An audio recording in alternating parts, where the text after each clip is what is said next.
morning. I'm April Donatolo. I'm the CEO at Momentum, and I want to welcome you to this installment of our Intentional Tuesdays series. If you happen to have missed one of the past Intentional Tuesdays, I will invite you right now to open up your chat down in your toolbar in Zoom and just tell us maybe which one you might have missed, or maybe tell us what your favorite one is, or tell us how you like Intentional Tuesdays. We're just trying to get a temperature check on how everybody is feeling about this series. And I'm going to ask our diligent intern, Allie Haynes, who's been helping us a lot with this series, to post a link where we've got a page on our website where we've been storing either the video files or the handouts or the audio recording, just whatever we were able to agree on with the speakers from all of our previous Intentional Tuesdays. So Allie's going to put that out in the link in the chat box so that you'll be able to get to those for the future. So I want to thank our speaker, Caryn Terradas, for joining us, and all of our speakers that have joined us for Intentional Tuesdays. So these women are graciously volunteering their time and giving their expertise to help all of us grow professionally and personally. And, you know, because they believe in the mission at Momentum to advance women in leadership. And so they've agreed to join us on a volunteer basis, and that really helps us to keep Intentional Tuesdays free and as a service to the community. So we're very, very thankful for them. We're incredibly thankful also for our sponsors. So all of our corporate sponsors that, Allie, if you'll show those up on the slide, these are the companies that support Momentum all year long. So not just this series, but they help us carry out all of the classes that we do, all of the events that we do, all of the web content that we do, and just keep Momentum running all year long. So they are incredibly supportive of women in leadership, and we are incredibly grateful to them. You can also help us to keep this series going and keep all of the things going that we do. Allie's got a link to a page on our website where you can go to make a donation. So Momentum is a nonprofit, and any amount that you give helps us to keep Momentum going. And at times like this, I feel like it's just really important for us to continue to focus on our self-care, on our professional growth. It's extremely, extremely stressful for just about everybody right now. So by coming together in this way, we can support each other, continue to grow, and continue to better ourselves as we look forward to things getting better in the future. I want to tell you about another free program that we have through Momentum that I might have failed to mention in the past couple of Intentional Tuesdays, and that is our mentor matching program. So free to anybody in the community, you can sign up on our website to be assigned a mentor. You can also sign up to be a mentor. So either way is a great way to be involved with Momentum. So if there's something very specific that you're working on and you would like to be assigned a mentor through Momentum, just go to our website, fill out the application, and our mentor coordinator will contact you and kind of interview you, find out a little bit more about what you're doing, and find that perfect mentor match for you. And this is not signing up for life. This is signing up for a few months to work on something very specific. So wanted to make sure and mention that. And I also wanted to mention our Upward Early Career Program. So that is a 9-month curriculum. There is a tuition involved with that, but we are taking applications for that program all through the summer. So through August 31st, we'll be accepting applications. That program is geared towards women that have, you know, between like 3 and 10 years of professional experience and are demonstrating already some great leadership qualities. So check out our website. There's a lot more about the program, a lot more about the criteria, and see if it looks like the right thing for you. All right, so that is our official business. Before we get started with Caryn's incredible content, I want you to take a second and let us know in the chat if you think that we should keep going with Intentional Tuesdays, because this is 8 in a 10-part series. So session number 8 in a 10-part series. And we're feeling kind of sad about it reaching sort of its end. So if you are game to keep this thing going, send us a chat, let us know maybe even other topics that you would like us to cover. Also, one of the things that we thought about is maybe shifting for the balance of the summer. Maybe we would shift the series to be a Wellness Wednesday and focus more on some of the psychological aspects of our growth. So if that's something that sounds good to you, let us know that too. We look forward to hearing from you.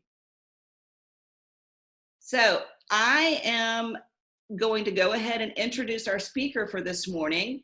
It is my great pleasure to welcome Caryn Terradas from Social U.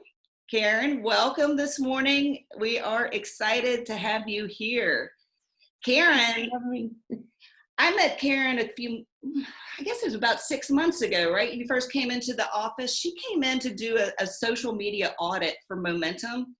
And in the first 2 hours of our discussion, I had like 7 pages of notes, and she downloaded more great insight and information about how we could maximize our social media channels in those 2 hours than I could have gotten in a whole like months-long engagement from some larger PR firms, quite honestly. So Caryn is an amazing, she's a self-professed social media geek. She spends a lot of time keeping up with all the changes to the algorithms and the rules in the game, and learning about new social media channels and how to maximize those.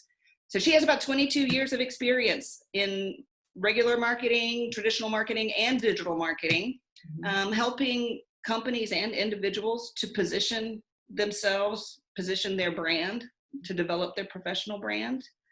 And one unique thing about Caryn is like she's really able to see the big picture of what her clients are trying to achieve. She catches on very quickly to their brand identity and their goals. And her whole team at Social U has just been incredible in helping Momentum gain awareness for our conference and drive the 1,500 attendees to the biennial conference, helping us promote these virtual events, and just, all around building a lot of awareness for the goal of Momentum to advance women in leadership. So Caryn, that has just been, it's been awesome working with you this past year. I can't wait to see what we've got coming up in the summer and this fall. Thank you. And we are ready to listen to all of your great wisdom about why our brand matters and how we can make it better in social media. So thank you for being here. Thank you so much. That may be the best introduction ever. I appreciate it. All right, let's get the screen turned on.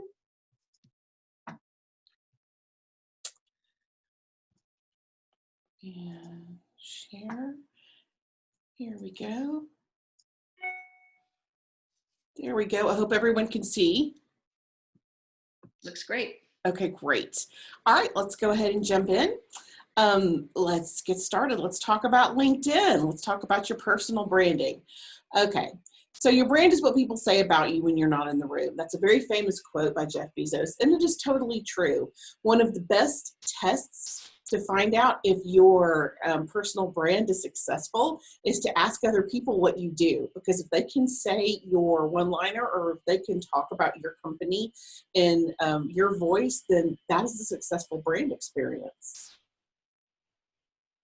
Most employers, 70%, will use social media to screen candidates during the hiring process, and 43% of employers use social media to check on current employees. I actually had to have a conversation very recently with a client of ours who is an attorney. I had to let her know that her administrative assistant, a lovely girl, she has an account on TikTok. I had to bring it to her attention that TikTok accesses your contacts in your phone, and any video that you share is then sent to all, it's suggested as a video for all of your contacts. So you have to be careful about what you put out there because your employer can see it all the time. So who does it benefit? And should you really be on social media? On LinkedIn in particular, you really should. LinkedIn is any business that has a page. It's ideal for each employee to have their own profile and support the page itself. And some of the reasons that are behind that, it demonstrates your knowledge and expertise. It allows you to show people what you know and how long you've been doing what you're doing. It's a great resource tool, especially if you're in sales. It's a great way to connect with leads and generate new leads. You can gain social proof of your skills. It's a great place to showcase your any writing, any article that you're featured in. And it's an awesome way to network through groups. You will come in contact with people in groups that you wouldn't have access to otherwise. So just a great networking tool. And since we're limited right now to virtual tools, I highly recommend it.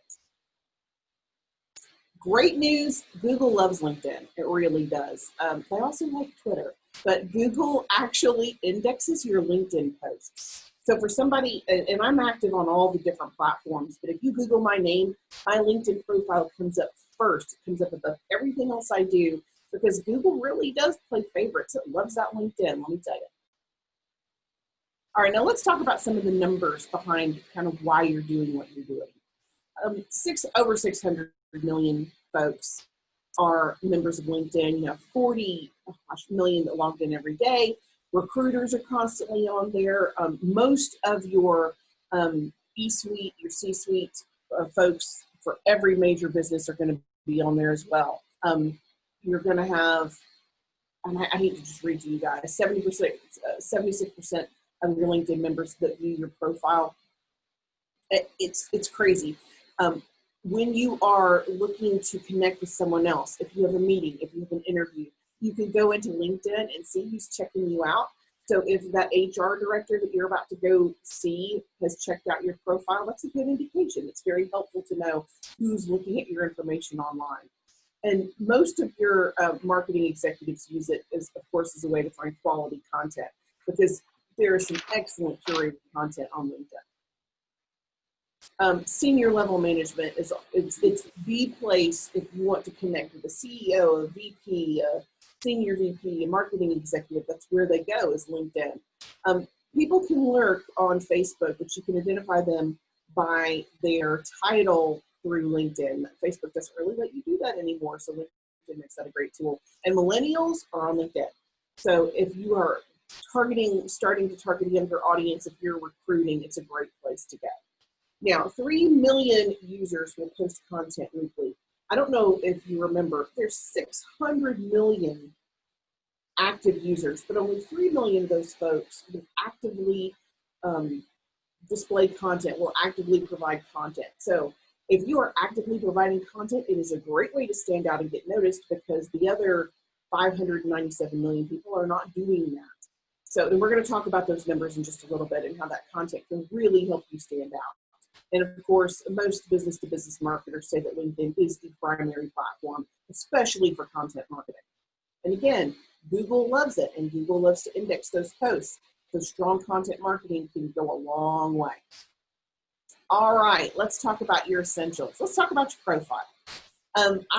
We offered audits at the Momentum Conference, and it's amazing how many folks don't have a complete profile. So let's take a look at some of the different things you need. This is just a quick overview of the different sections, and of course you're welcome to add sections, but I want to break it down into pieces. And this is what we're going to cover, but we're going to cover one piece at a time. So let's go ahead and get to that. Okay, first things first, you have to have a really strong piece of cover art. Anyone who goes to your profile should be able to glance at your cover art and know immediately what you or what your company offer or what you do. And at one of the audits we did, I had an accountant that said, well, what am I supposed to put there? A calculator? A computer? I mean, there's different, you can get super creative with what you post and you can get super creative with your graphics, but it needs to be quick. It needs to be at a glance because people are very visual and this really, a great piece of cover art stands out. Not as much as a bad piece of cover art will stand out, so it needs to be really good stuff. Your headshot needs to be professional. Ideally, it needs to be from this century. I am sure that your senior picture is awesome, but we do not want to have that posted as your headshot, not your pictures of your kids or your dog. It needs to be a recent picture of you in a professional setting, because people need to be able to identify you when you walk into a meeting or you walk into a networking event. You want them to recognize who you are. Also, when you're networking online, when you're on LinkedIn, profiles with photos get 21% more views than profiles without photos, and they'll get 36 times as many messages as profiles without photos. So a photo validates that your profile is real. A great headline. Now, underneath my name, I could tell you I'm the CEO, I could tell you I'm the founder, I could tell you a very fancy job title, but people don't relate to job titles like they relate to what's in it for them. So I would highly recommend, this is prime real estate. When people pull up your LinkedIn file, Google will show them this information, your name, and the first thing that comes up under your name. So instead of sharing your job title, unless you're compelled to do that, or unless it's a company requirement, I would tell people what you bring to the table. If you're an accountant, tell them what you bring to the table. If you're a recruiter, no matter what you do, this what's in it for me statement can go a long way. Summaries need to be complete. Oh, I got excited. I got a little bit ahead of myself. Okay, your custom URL. This is the way that LinkedIn identifies you to Google. And if you don't alter it, if you don't customize it, they will just assign you a number. Well, most people don't search for numbers when they get onto a Google search. They look for your name. And I got super lucky. Caryn Terradas is so unique. I'm the only one in the world. But if you're Jane Smith, or if you're a Donna Johnson, there might be more than one.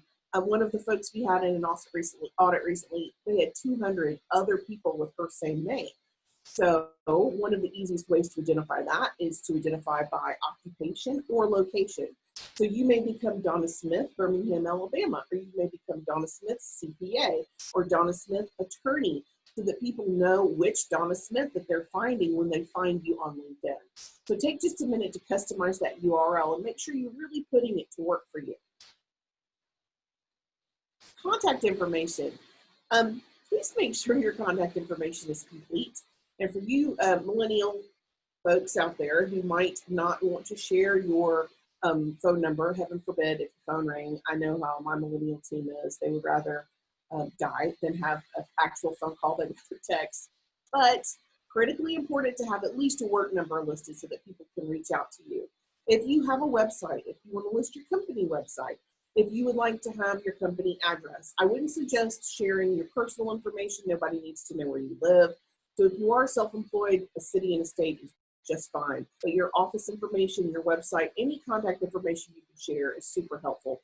But the minimum is a phone number and an email. People need to be able to reach out to you, and it's right there in your profile. You have the ability to kind of build it in. Okay, your summary.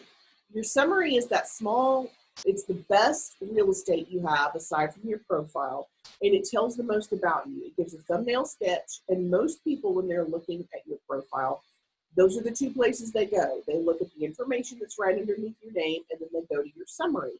Well, when they are pulling up your summary, only the first two sentences show, unless they select the see more feature.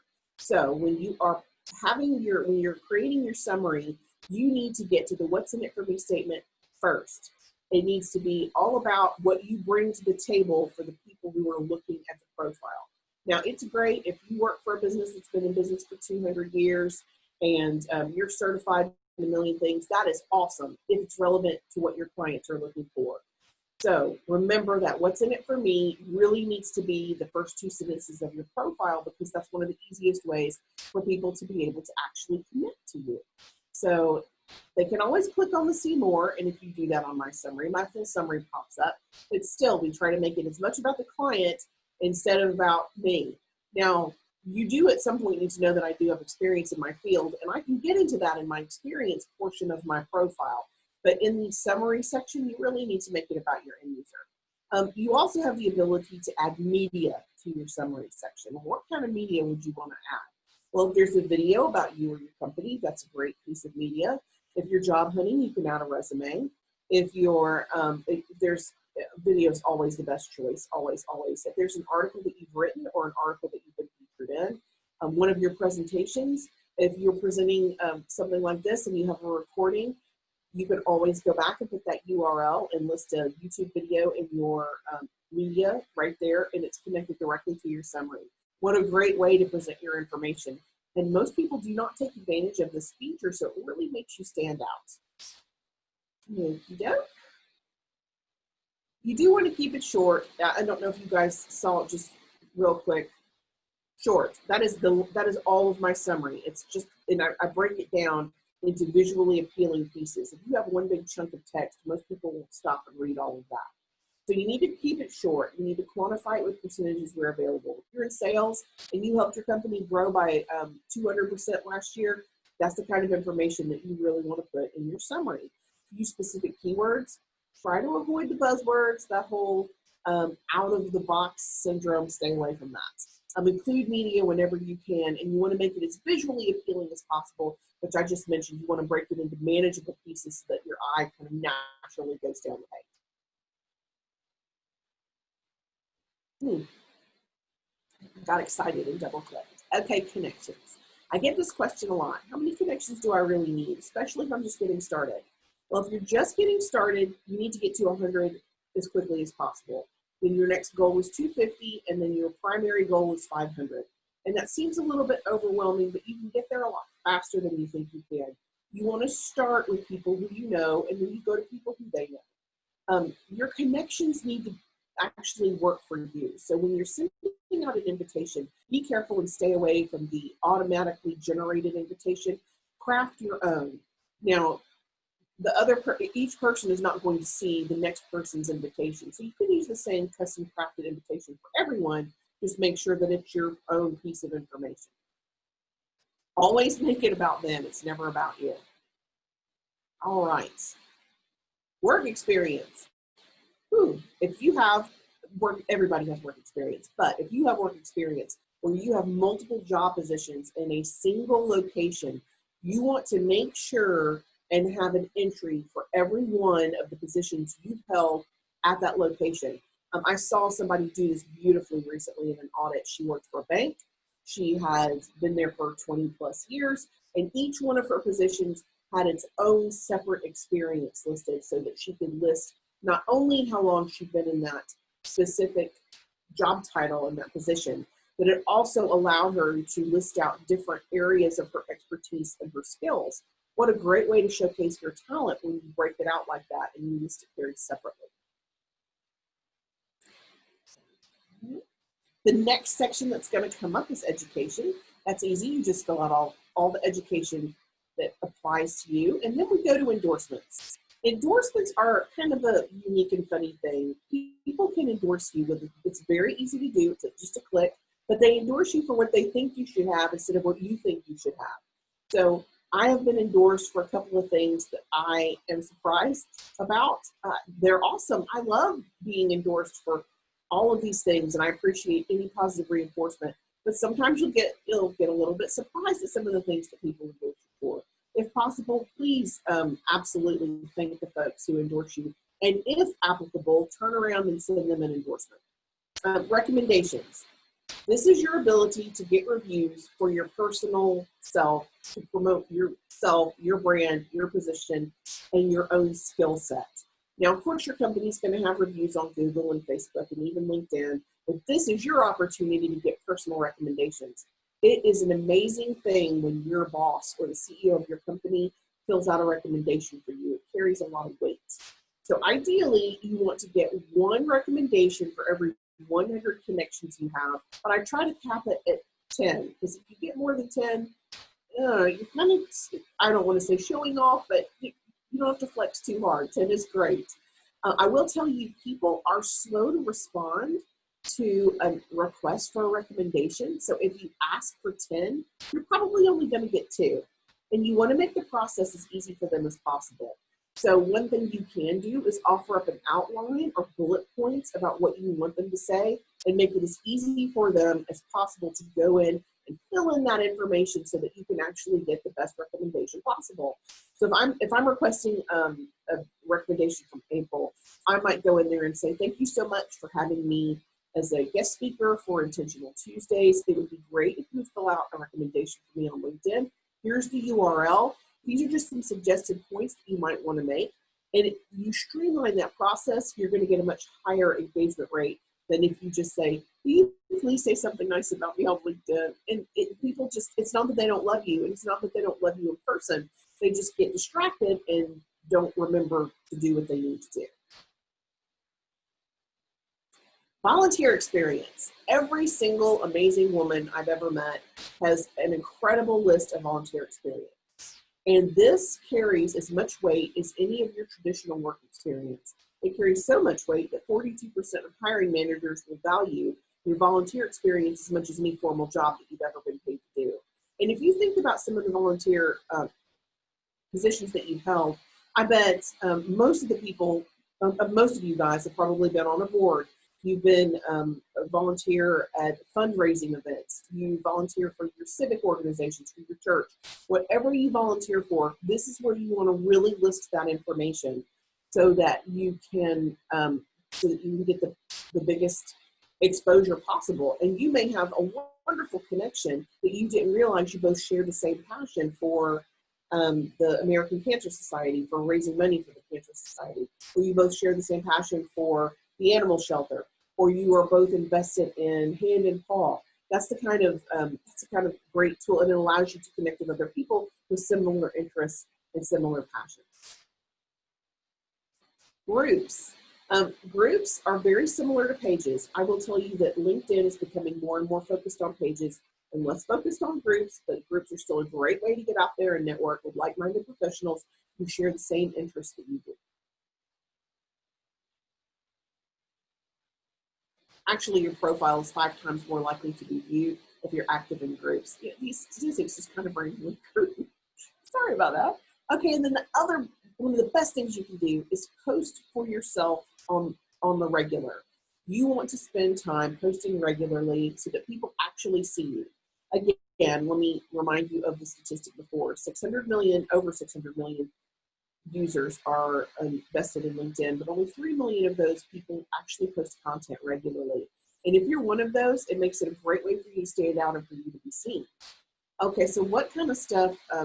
Well, and also LinkedIn, if you will post 20 times a month, you will reach 60% of your unique audience. And before everybody panics and says 20 times a month, we're talking about the same kind of posting that you would do on Facebook. It's a very similar process. Very simple to do. If you can post somewhere between 3 and 5 times a week, you're 60% more likely to be seen by not only potentials who might be interested in hiring you, but folks who will connect with you and network with you. So what kind of information do you want to post? You want to post anything that brings value to your end user. A great blog, a great article. There's some, and we can cover that. I'm happy to answer those questions too if you guys want some resources for that. Your company page. Do you have a company page? If you're a small business, this is one of the most common mistakes I see for smaller businesses. They don't take the time to create their own company page. Highly recommend it. Again, LinkedIn is having a massive shift towards pages versus groups. So if you do not have a page, you absolutely need to. And if you do have, your company has a page, you need to engage with that page. At least once a week, you need to go in and share something that they've shared on the page, or comment, or like. It keeps you visible and it helps you connect to other employees. Again, great networking opportunity. What are some things that you would want to have on your company page? Why would you want to have one if you don't have one? Of course, it's a great way to showcase what you do and give more information about what your company brings to the table, but it also allows all of the employees to act as a brand ambassador. We had a massive shift in my company, and I'm a small company. We only have 6 employees. And when we were gearing up for momentum, I wanted to make sure everybody was on the same page. They went through the same training that I went through to get familiar with LinkedIn and how to use LinkedIn and the best tools. And one of the things, of course, I suggested, we have very unique, similarly unique information on our profiles. And I asked them each to engage with our page at least once a week. And then the craziest thing happened. We started getting leads for sales through my employees' individual profiles because they're connected to people that I'm not connected to. So people who weren't necessarily certain of what they offered and what they brought to the table are now interested in our company's services, and their services in particular, simply because they were active on our profile, on their own profile, and active on our company page. It made a huge difference in the way our company's landscape, simply because all of the employees started becoming really engaged brand ambassadors. It's a great way to measure the effectiveness of your updates. You don't really have the same stats that you do, or the same access to insights or analytics on a profile that you do on a page. But you can go, and you talk about active pages. Momentum has an amazing page, super engaged audience. The input from the followers there is incredible. And it's a great, if you want to see a good example, Momentum's a great place to go. It also helps you, when someone is talking about you and they tag your business, those alerts will come directly to your feed so you can see who's talking about you. And good, bad, and ugly, you're going to know what people are saying about your company. And of course, it's a great way to showcase your services. And who doesn't want to showcase their services on their company page? Okay. So now we've talked about personal branding and the numbers. I want to talk about about the who and the what and the why. So who is your best audience? People get really hung up on connecting with their colleagues, and they forget to go connect with their end user. So you want to do colleagues, coworkers, and clients. Connecting with your clients, again, someone who loves you may not take the time to write you a recommendation, but if I see that you're connected to them and I know that they're a client and I'm interested in doing business with you, I'm going to go ask them about you and your company. It's great to be connected. So definitely be connected to not just your coworkers, but your colleagues and your current clients and potential clients. How many connections do you really need? You really need 500. And the reason you want to get to 500, it validates that you're a real person with a real profile. Unfortunately, spammers are a thing. They're probably never going to go away, sadly. So in order to make sure that you're a real person, that's one of the greatest benefits of filling out your entire profile. It really validates you as a person, a real entity in real life. And when you have 500, it gives people the opportunity to network with someone who is invested in networking for themselves. Yes, it's great if you have 100, but if people go to your profile and they're trying to make a go, no-go decision, a lot of times those profiles with more connections are more likely and more readily connected with, because they want to connect with other people who are connected. That's why it's so critical. You get to 100 first, 250, and then 500. Once you get to 500, that's the only number that shows on your LinkedIn profile. You have a unique number of invitations that you can send daily, and a unique number that you can send in the lifetime of your account. I have yet to hit my unique number, and heavens knows I have several thousand connections. But you don't want to be spammy, so you want to connect organically to people who you are already connected to, so their followers or connections, and then you want to connect to people in groups who have similar interests or similar objectives. That's a great way to connect. 1 or 2 people a day is plenty. If you connect to 3 people, if you're getting really aggressive, you want to connect to multiple people a day, but you don't want to connect to so many people that a profile gets flagged. So just a few people a day. It's an easy way to grow, because once people start seeing you and start seeing that you're connecting, you're much more likely to get your own invitations to be connected with. So what time do you need to post, and how often do you need to post, and when do you need to be active? Okay, LinkedIn is all about business to business. So you want to be active Monday through Friday during business hours. And before all of my employers and HR people go crazy, but brand ambassadors is really what you're creating. So you want to encourage and nurture that. You want your folks to be active at least 30 minutes a week. It would be great if they could be active a few minutes a day, even if it's just 10 to 15 minutes a day, where you have the opportunity to go in and make a post and connect to another person, or comment on a post, or promote something on your page. So you want to be online on LinkedIn between Monday through Friday. Statistically, the national recommendation is between 7 a.m. and 9 a.m. Tuesdays and Thursdays are statistically your highest days to post. However, Birmingham is a little bit different. Ideally, and especially if you're going to connect locally, it's between the hours of 9 and 4. because people have to have an opportunity to get to work and then get logged in before they actually start doing their social media posting, or at least that's how most people do it. And you're going to have different days that spike. Tuesdays and Thursdays are still awesome days, but if you can only manage to post 3 times a week, that's great. If you can post 5 times a week, even better. But definitely keep it during business hours, and definitely keep it between Monday and Friday. How often do you need to be engaging with your network? Well, ideally, you want to engage daily, but I don't want to overwhelm anyone. You have to be able to manage and maintain whatever you agree to do. So if that is overwhelming to you, I have a rule of 3. And you can do it a week, or you can do it daily. But if you can like 3 posts, make 3 comments, and connect with 3 people, you will see some organic growth, not just on your profile, but your company will get more attention because you're representing your company as well. Now, if you have the time and the opportunity to do that daily, that is amazing. But if you can only do it once a week, that's great. Do what your bandwidth will allow you to do. Do what you can handle comfortably. Because if you hate it, you're not going to continue to do it, and we want you to continue to do it. When do you need to endorse people in your network? I would tell you need to endorse people when you feel compelled. If you've had a great experience with a company or a colleague or a client, let them know. Think about how it makes you feel when you get an awesome recommendation or an awesome referral. I think it's great to share those. And if you have to schedule, and I do have to schedule my entire life, I have to remind myself, oh yes, I need to go do that. That means scheduling time for me to be active online. It's time for me to go in and be on my LinkedIn profile. And we schedule that stuff. Our entire team does. You have to schedule it daily, or something will come up and you just won't remember to do it. Okay. One of the best tools that you can have on LinkedIn is the search tool. It allows you to search not just by name, but it allows you to search by university. So if you want to connect to other University of Alabama alumni, you can. You can connect to sorority sisters. You can connect to people in your industry. You can connect to people that have the specific job title of human resource manager. However you want to connect, it's available through that search tool. Especially if you're getting started, it is a great way for you to connect to other people. To pick someone like your mentor, or someone in your field, or someone who's already connected, and go look at their connections or their groups and connect to that stuff as well. You can use it as an outline for your own connections.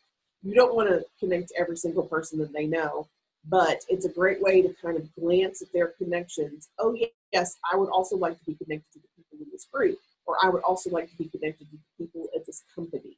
So the search tool is amazing. And then of course you want to send an invitation that's personal. If I mentioned that you need to make it personal, you totally need to make it personal. That means not that just the generic old, okay, great, let's connect. I like to tell people, remind people, it was nice to meet you at the Momentum Conference. I look forward to getting to know you better, and a little bit about me or my company. And then of course I always offer to help, because it's always what's in it for them, it should never be about you. Always about what's in it for them. Okie doke. Okay, the what? This is the question we get the most. What do I post? Where do I find content? People don't want to read about accounting, or people don't want to read about healthcare. They really do. People, they want information. They want content. So where the best, whatever you post, it needs to educate, inform, or entertain. It's okay to be funny a little bit on LinkedIn. If you're funny, you can lean into that. But as you're posting, here's a couple of things you want to remind yourself. Keep it short. Short means less than 600 words. If it's a blog post, you need to be writing an article and posting a blog post. Otherwise, you want to keep those posts short. It needs to bring value. You can post blogs that feature you or your company or something that you've written. You can tag your other users. So if I found this great article about, and we'll use April as an example. Let's say I found a great article about her and I want to be connected to her. I might put up that article and tag her specifically and say, great job. She's not only going to see it, it would make her much more receptive to connecting to me long term. Censor yourself. If you'd be embarrassed for your grandmother or your boss to see it, do not post it online. This stuff never goes away. People have lost their jobs for some of the inappropriate content they posted on multiple social media platforms. So make sure you censor yourself and schedule time to be active. Again, I mentioned this before. If it's not in my schedule and I don't make time for it, I'm not going to make time for it. That's just how it is. The end of the day will come and you're like, oh yeah, I didn't do that again today. So we try, my entire team, we schedule time for each platform every day. That's just the easiest way for us to do it. So where do you find great content? Well, other social media platforms are a great resource. Don't forget that YouTube and Pinterest are their own unique search engine. You can find some of the most amazing business content on Pinterest. I know it's got a lot of homeschool stuff. I know it's got a lot of crafty stuff. However, it's a tremendous resource for business. You can find great information about almost any industry through Pinterest or YouTube. You just have to ask the right question. Google tools, alerts, news, images, Google suggestions. There are some great tools on Google to find good content. BuzzSumo is a good search for, it allows you, and of course all of these tools are free. You can go into BuzzSumo and you type in a few keywords and it will give you suggestions. SEMrush, same thing. It's a topic research tool that allows you to come up with good content. It's so much different than Google. So everybody else in your industry might be using Google and you're going to use something a little different. And one of my favorite tools of all time is called Answer the Public. You can use one free search a day, and that seems like not a lot. However, if you ask the right question, that one search a day can end up with 200 different topic ideas. The way it's listed on Answer the Public, you ask the question, you put in your 1 or 2 keywords, and then it pulls up every search that's been done on Google specific to those keywords. And if it's a generic topic, the more generic it is, the more, the fewer suggestions. But if you put in a topic like healthcare, you're going to get so many suggestions. They put them in a circle. Each line is its own unique idea for content, and it'll be so full it looks like flower petals. You can have hundreds of suggestions on a single search. I love Answer the Public. And again, these are free tools. So what do I use? Once I find this information, what do I use if I want to make some great graphics? I have a cool resource for you guys that will tell you, and it answers that question. It shows you not only where to pull copyright-free images, and there's also a list for formatting those copyright-free images for you, especially if you are like me, not a graphic designer. I am so not a graphic designer. But these tools, free tools, will allow you the opportunity not only to make sure that you're using images that are not licensed so that you won't get in any kind of trouble, dude. It also allows you to format them if you wanted to add text to the images or put multiple images in a single of your own images and put them together in a collage. I have that as a resource for you guys. It's free. I love free tools.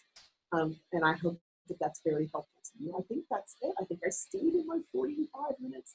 I did, yay. This is a list for if you are interested in our resources.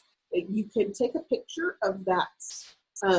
You can take a picture of the QR code with your phone and it will automatically take you to the blog post.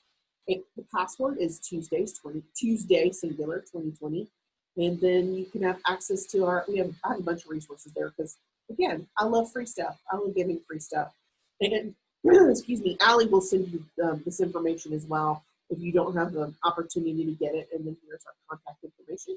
I am going to turn this back over to Allie just in case there are some questions. Yes, we have lots of questions. We're going to start off. We had a lot of questions about the LinkedIn information that you gave. So first of all, is it worth it to pay for a LinkedIn account? Or is the free account good enough? I am all about the free accounts. I do this professionally. I do this for a living. I actually grew my own business on LinkedIn. Sadly, I have been around long enough that I've seen all of these different platforms launch, and I've never had a paid version. I'm all about the free version. Now, if you're job hunting and you're looking for an executive level job, absolutely, it can be totally worth it to have a paid membership to LinkedIn for a limited period of time. But on the regular, free is great. Free will work. And do you have to be a paid subscriber to access all the different areas that you were talking about on LinkedIn? I guess not. Nope. One of the major benefits to paying, you get to see everyone who looks at your profile. People can go incognito and look at your profile. So if you're job hunting, you might want to know who's looking at your profile. It allows you to save job hunts, and it allows you to send in mail to specific users. although statistically, you're more likely to get the attention of the person you're trying to send the email if you'll just post consistent content. Okay. And so when you were talking about posting 20 times a month, is that new content, or can that mean like commenting on someone else's post? That is unique content to you. So that is in your personal updates, your personal status. Ideally, you want to post 20 times a month. That breaks down to once a day, 5 days a week, Monday through Friday. Now, I will tell you to do what your bandwidth will allow you to do. So if you can only post 2 times a week and you're comfortable with that and you're going to be consistent, that's awesome. 5 times is ideal, but do what you can handle. Okay. Is there a way in LinkedIn to delete connections, and would there ever be a reason for doing that? Sure. Not everyone leaves every job on the best of terms, so I've heard. So it's totally okay to disconnect with people. It's just like unfollowing someone on Facebook. I don't think that you can permanently delete them or ban them, but you can definitely disconnect from them. Okay. Are there any, okay, so someone said that they are seeing more people posting personal things on LinkedIn, similar to Facebook and Instagram. So are there any rules that we should adhere to in keeping our personal or business lives separate in today's environment? We use LinkedIn specifically for business. So there is not a ton of personal on LinkedIn. I would tell you, try to avoid that. I would also tell you to try to avoid anything that goes in or comes out of your body on any platform, but I still see a lot of that too. You do want to keep it as professional as possible. It needs to educate and inform first and foremost. Entertaining humor is okay. And you will get some great reactions from a humorous post or from a meme, but I would say definitely less personal. It's okay to be personal on Instagram, and it's expected for you to get personal on Pinterest, not LinkedIn. Can you give some more examples of the content that you should post on LinkedIn, especially if you don't have a lot of experience making graphics? Sure. If for a specific industry or for just a random, okay, for us, I'm going to post one of the things we posted this week. Stories are coming to LinkedIn, and I have such mixed feelings about that. Most of the feelings are bad. Not excited about stories coming to LinkedIn, but that's part of my industry, so I need to make sure that other people know about it. If I'm in the healthcare industry, I might talk about changes in healthcare that are coming. And you can find, if you find an excellent article, most times, 9 times out of 10, if you use that URL to post on as your post, Google will pull the image that's associated with the blog so that it auto-populates an image and you don't have to worry about making graphics. But if you do need a graphic, Canva is amazing. It's one of the best tools ever, tons of free stuff, and you can also format it. So if I was doing a post about April and I couldn't, I'm sorry, April's just a good example. She's just right there. So if I'm doing a post about April and I couldn't find I want to feature her or talk about how I had this great meeting with her. She said this wonderful thing.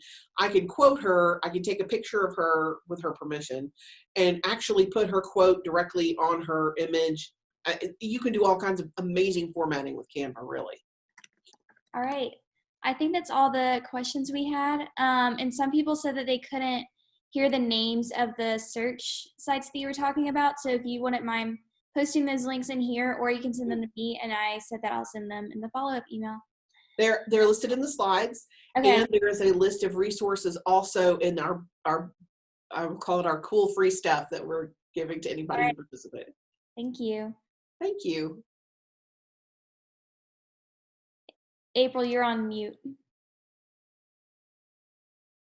I was pressing my space bar to unmute me, but I was also in the chat box, so it was just making lots of spaces in the chat box. Caryn, when you put up the QR code for the resources, so I did that, and it's a password protected page. Did you give us? Yes, ma'am. It's Tuesday 2020. Tuesday 2020. Got it. Thank you. You're welcome. Okay, so next week we have another fantastic speaker. Jean Ann Larson is the Chief Development Officer at UAB School of Medicine. She is also a Momentum graduate, and she prepared a session topic for our conference, and then UAB, sadly, all of their professionals were unable to attend due to the COVID stuff. So we are so fortunate that we're going to have this opportunity to learn from Jean Ann all about emotional intelligence and leveraging that emotional intelligence to advance your career. So very excited to have her come and speak to us next week. Caryn, cannot thank you enough for being here this morning. This was fantastic. Thank you. Thank you. I'm so glad you guys enjoyed it. Well, listen, I mean, I wrote down, at least 5 things that we need to do.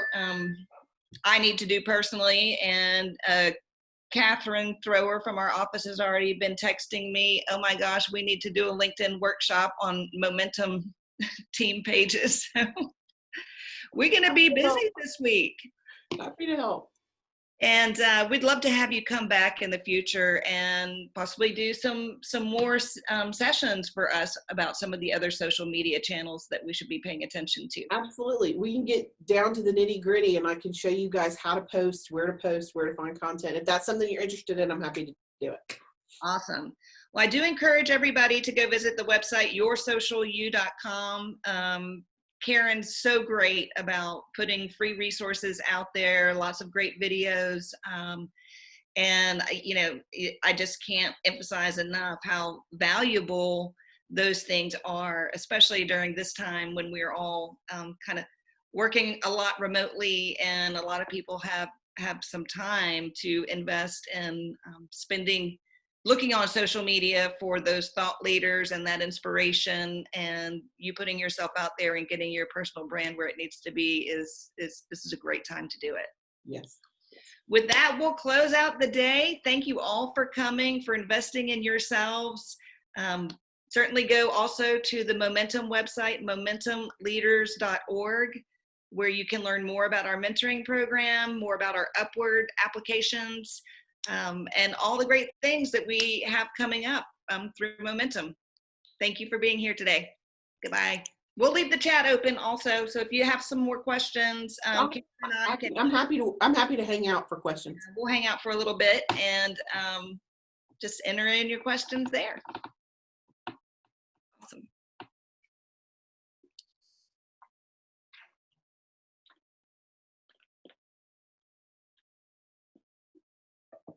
Lots of thank you for the concrete examples, Caryn. Ready to accomplish some goals straight away. I like action items. That makes me happy. Yes. We've got people saying they're updating their LinkedIn now. I was actually, if you saw me looking down, it was because I was updating stuff on my phone. We're talking. I do. I see the question. Allie, is it okay for me to just jump in? Please. I have an entire team of people who has to have graphic resources. So I do use Canva, the paid version of Canva. It is one of the tools we do pay for. However, as an individual, there are so many resources for copyright free, Pexels, Pixabay, Unsplash. If you have to buy a picture from Canva, it's $1. Totally worth it. So if you want to, I would highly recommend start with the free version and see. You do get more access to different templates, different graphic images at no cost, no associated cost if you have the paid version. And I think the paid version is $12 a month, so it's not a major investment. But we have to have it. I have to pay for Adobe, I have to pay for Canva just because of what we do. But I do love Unsplash. It's got a bunch of cool stuff on there.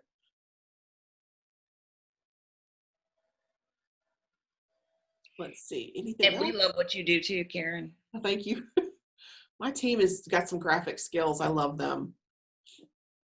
And I'm never ceased to be amazed that what they can create on a phone. In case you haven't noticed, I'm older and I don't do it on the phone. I do it on my computer. Unsplash is a good resource for graphics. It's a library for copyright-free images. The 3 big ones, and this list is actually in our list of free stuff. I think there's 8 different resources for free, royalty-free images. Unsplash, Pexels, P-E-X-E-L-S, Pixabay. Styled stock is considered to be female business free images. What does that mean? It means that a lot of the libraries that you see now, if you want a business picture, it's a man or a man's hands or a guy's shaking hands. Styled stock is women women's computer, women's glasses, women's hands. So a lot of times if you see graphics that we create, if there's a computer or anything like that that's got a female in it, we use styled stock. A lot of pink, because apparently that's the conception. Women love pink, right? So there's a lot of pink on style stock, but they've got some great female images there too. And if you want throwback pictures, new old stock has vintage photos that are black and white. There's some great free stuff available. And you know, the New York City Library has over 200,000 images that are stored that are free also. I didn't know any of that. It's so cool. There's one resource, one of the major resources specializes in ping images so that you can get stuff that has no background. So if you want to have an outline of a woman, or if you want to have a jumping jalapeno, yeah, that's a thing. Where is that? I'll have to check my source. I want to tell you that it's Pixabay that has the most ping images. But this master list of free graphics is available in the post that we have for you guys. It's just a complete list of where to find these images. And I have 8 resources that we literally use all the time. That is great. I love it. I love free stuff.